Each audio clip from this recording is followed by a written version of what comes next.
Welcome back to the Ultimate Movie Recaps. Thanks for supporting us. Today I'm going to explain a 2010 American psychological survival horror film called Frozen. Watch out for the spoilers. Just enjoy and take care. The movie starts at a ski resort in New England, which is located on Mount Holliston. For the purpose of going on a ski trip, three friends, Dan Walker, Joe Lynch, and Parker O'Neill, who is Dan's girlfriend, have traveled to the mountains. Dan and Joe have been best friends since childhood, and they have made it their tradition to go skiing together every year. Joe flirts with a female ski lift operator in order to obtain cheaper tickets the majority of the time, but this time, a man is standing in her place. Parker is forced to flirt with the operator, and the boys are able to secure discounted tickets for them. Joe expresses his displeasure with Dan's decision to bring his girlfriend along on a trip that is meant only for boys. It is clear that he does not have affection for Parker. Joe believes that it would not be as enjoyable for her to go skiing because she does not even know how to ski. Dan expresses his regret, stating that he had imagined that bringing her would be acceptable because it would allow them to become closer. In the end, they are able to board the ski lift and begin their journey to the peak of the mountain. Joe expresses his disapproval of Parker's excessive smoking while they are on their way, which prompts Parker to respond with an insult to him. Dan is attempting to address the situation as he is in the middle between the two of them when suddenly, the elevator malfunctions and ceases functioning. Complaints of frustration are heard from those who ride them. In spite of her placid demeanor, Parker is terrified of heights. In the meantime, Dan is attempting to comfort her while Joe makes fun of her for it. In due time, the lift continues to function properly, and they eventually arrive at the summit. When Dan and Joe go skiing, they are unable to enjoy themselves because Parker is moving at a slow rate. She topples over every few minutes, which adds to Joe's frustration. Once they have returned from the mountain, they are currently staying in a resort for the night. As they eat pizza, the boys discuss the trip that did not go as planned. It is Joe's suggestion that the two of them take the final lift to the summit of the slope and ski in the same manner as they did in the past. After overhearing their chat, Parker expresses her regret for causing them to have to cancel their trip. Dan is sorry for her, and as a result, he asks her to come back and be with them. Dan is certain that Parker should remain in their room, despite the fact that Parker claims she does not enjoy skiing in any case. As a result, the three of them gather their belongings back together and head in the direction of the lift. Just as they reach their destination, the operator turns off the lifts.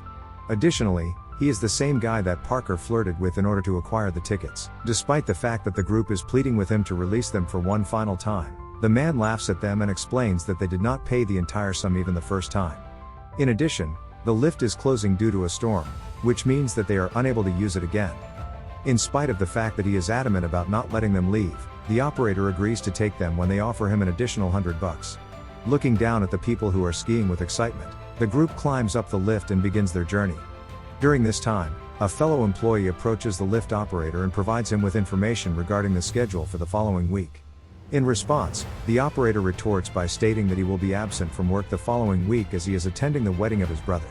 In order to have a conversation with the manager, he leaves the coworker at the elevator. Just before he leaves, he tells him that there are three individuals who are still on the elevator and that he should not stop it until they return. Following the departure of the operator, the man observes three individuals ascending the mountain that they are climbing. He deliberately pauses the lift, assuming that the individuals the operator was referring to are in fact those mentioned, unaware that Dan, Joe, and Parker are on it. The group initially regards the lift's deactivation as a minor inconvenience. But Joe howls in exasperation as all the people at the lift station have departed. Furthermore, the temperature is decreasing rapidly, causing the group, despite being appropriately attired, to tremble in the frigid air. They amuse themselves by discussing more dire ways in which they could die, unaware of what is in store for them. They remain there for a few minutes before the lights go out, and they begin to panic. They are now aware that the lift's cessation was not the result of a malfunction but rather a deliberate act. They begin to scream in the hopes that someone will hear them. Parker becomes alarmed and declares that nobody is aware of their whereabouts. However, Dan is optimistic and believes that the lift's cessation was due to a power interruption and that they will be rescued shortly. Instantaneously, the couple begins to dispute out of fear. Parker abruptly recalls that the ski resort will remain closed until next Friday and that it is currently Sunday. If no one arrives in search of them, they will therefore be stranded for nearly a week. Although the companions reassure one another that everything will be fine, their faces reveal obvious signs of panic.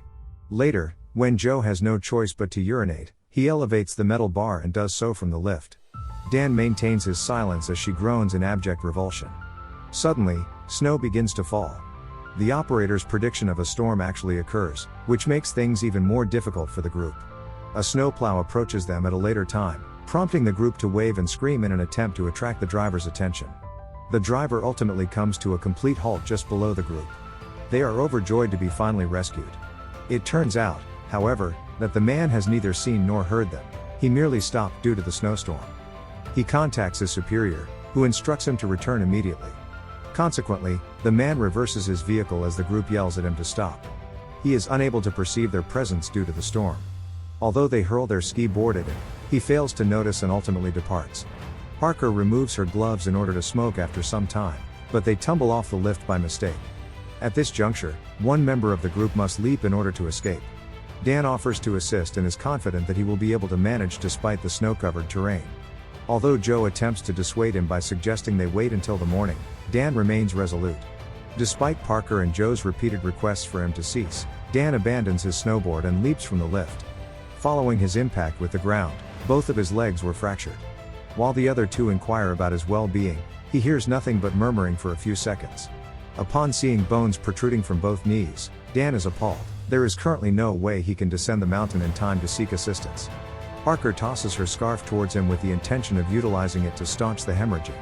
However, it descends upon a treetop. Following this, Joe coils his scarf into a cylinder before tossing it at his friend. The bones become even more protruding when Dan attempts to grasp them as they land in close proximity. Following the completion of the task of tying it around his legs, Dan instructs Joe to lift himself up on the suspension cables and proceed to the nearest support tower. Inside each of the towers is a ladder, which Joe can use to descend to the lower levels of the structure. Although Joe is hesitant and claims that he is barely capable of performing a pull-up, he ultimately decides to do it for his best friend. At that very moment, they discover a nearby grumbling. A pack of wolves is approaching Dan because they have smelled his blood and are moving in his direction. Dan loses his mind and yells for assistance, which only serves to attract the wolves further. Joe manages to get to the top of the lift, but he falls back down again as a result of the snowflakes. At exactly that moment, a wolf materializes in front of Dan and startles him with its snarl. The fear that Dan feels prevents him from moving. Parker hurls her snowboard at the animal, which causes it to flee in the opposite direction. On the other hand, he soon finds himself encircled by a whole pack of them. From this point on, Dan is aware that there is no way he can survive. He requests that Joe refrain from allowing Parker to gaze down when the animals are surrounding him. While Joe is crying, he is holding Parker's face while the animals are devouring Dan. After some time has passed, there is complete silence. The howling of wolves in the distance is the only sound that can be heard at this time. Parker holds Joe responsible for sending Dan a request to leap earlier. Joe defends himself by asserting that he strongly pleaded with him not to do it. During the course of their fight, they begin to place blame on one another for Dan's sudden passing. At the end of the day, they cry while holding each other. As they drift off to sleep, the night seems to pass inexplicably. Upon waking up in the morning, Parker is found with her hand attached around the metal bar that she had grabbed while she was asleep. She makes an effort to remove it, but her hand and the bar both become frozen at the same time. It is very difficult for her to release her grip as the skin on her palm begins to pull off. The two individuals have suffered severe frostbite injuries and are unable to endure another day in the lift. Joe suggests that he make another attempt to reach the support tower, but Parker advises him to wait a while and see if anyone comes looking for them. A short while later, Joe begins to nod off, and Parker makes a humiliating mistake by urinating on herself, eventually crying. When he wakes up, the two of them have a conversation about various aspects of their lives. Joe tells her about how he and Dan first met when they were in elementary school. Based on the fact that Joe passed away while attempting to save them, he asserts that they should not allow his death to go to waste. After that, Joe raises himself back up to the top of their seat in an effort to reach a certain support tower. This time, the icicles have melted, which makes it simpler for him to proceed. When he steps on the seat, however, a screw of the bolt that is attaching the chair to the cable becomes dangerously loose, causing the chair to rock back and forth at an alarming rate. It is a miracle that he is able to make it to the other chair, but the cord has caused his palms to completely bleed. Despite the fact that a solitary wolf is waiting for them on the ground, Joe continues to fight and climbs up to the support tower. In order to assist Joe in his fight against the wolf when he arrives at the location, Parker throws her ski pole to the ground. At long last, he makes his way down, only to be confronted by the animal upon his descent. On the other hand, he is able to get his hands on the pole and successfully separate himself from it. Almost instantly, he straps on the snowboard and begins skiing down the mountain. There is a group of wolves that is following him right behind him. In the midst of his disappearance into the mountain, Parker cautions him to exercise caution. Currently, she is waiting in the freezing weather by herself for Joe to come back with assistance. However, despite the passage of several hours, Joe was not seen returning. Even though Parker is aware that the wolves must have been able to get to him, she continues to have optimism that he will be safe. Despite the fact that she remains there until the following morning, he does not come back. Following this, Parker shifts around the seat, which causes the bolt to move in a more aggressive manner. It is inevitable that the seat will eventually collapse to the ground, where it will impact directly on top of her legs, causing them to break. Keeping her composure, Parker makes her way downhill on the snow while crawling. When she finally arrives, she is confronted with the horrible sight of Joe's skeletal remains. Before Parker has a chance to respond, she observes a wolf near the front of the pack. However, because the beast has already consumed Joe, it does not attack her because it is already full. Parker manages to make it to the side of the road and lies down there with the intention of waiting for assistance. After a while, a person takes her into their vehicle and drives away from the scene. This marks the end of the movie, and thanks for supporting the channel.